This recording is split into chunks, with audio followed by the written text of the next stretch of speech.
Hello friends, எல்லாருக்கும் வணக்கம். வாங்க ஒரு குடமிளகா சட்னி டேஸ்டியாக ரெடி பண்ணுறது எப்படின்னு பார்த்துடலாம். ஒரு பேனில் 4 ஸ்பூன் எண்ணெய் போட்டுக்கோங்க. கடலைப்பருப்பு, உளுந்து, இஞ்சி, பூண்டு, கொஞ்சம் புளி, ஒரு வெங்காயம், ஒரு தக்காளி போட்டு நல்லா வதக்கி எடுத்துக்கலாம். நல்லா அது வதங்கிட்ட பிறகு ஒரு கைப்பிடி புதினாவும் கொத்தமல்லியும் போட்டுக்கலாம். புதினா கொத்தமல்லி உங்களோட ஆப்ஷன் தான், வேணும்னா போட்டுக்கலாம், இல்லைனா அதை ஸ்கிப் பண்ணிக்கலாம். ஆனால் இன்றைக்கி அதை போட்டு நான் ட்ரை பண்ணுறேன்.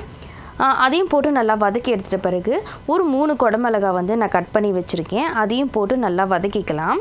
குடமிளகா டக்குன்னு வெந்துடும். அதனால் நீங்கள் நல்லா போட்டு வதக்குங்க. 2 மினிட்ஸில் வெந்துட்ட பிறகு நம்ம எடுத்து ரெடி பண்ணலாம். இது இட்லி, தோசைக்கு நல்லாயிருக்கும். நீங்களும் இதே மாதிரி ட்ரை பண்ணுங்கள். நல்லா வதங்கிட்ட பிறகு உப்பு போட்டுட்டு நல்லா மிக்ஸி ஜாரில் போட்டு அரைச்சி எடுத்து ஒரு சின்ன தாளிப்பு கொடுத்துக்கலாம். நம்மளோட குடமிளகா சட்னி ரெடி ஆகிடுச்சு. இன்றைக்கி நான் தோசை கூட தான் நான் சர்வ் பண்ண போகிறேன். இது உங்களுக்கு பிடிச்சிருந்ததுன்னா எனக்கு ஒரு லைக் பண்ணுங்கள், ஷேர் பண்ணுங்கள், கமெண்ட் பண்ணுங்கள். நாளைக்கு இன்னொரு பார்க்கலாம். பாய்.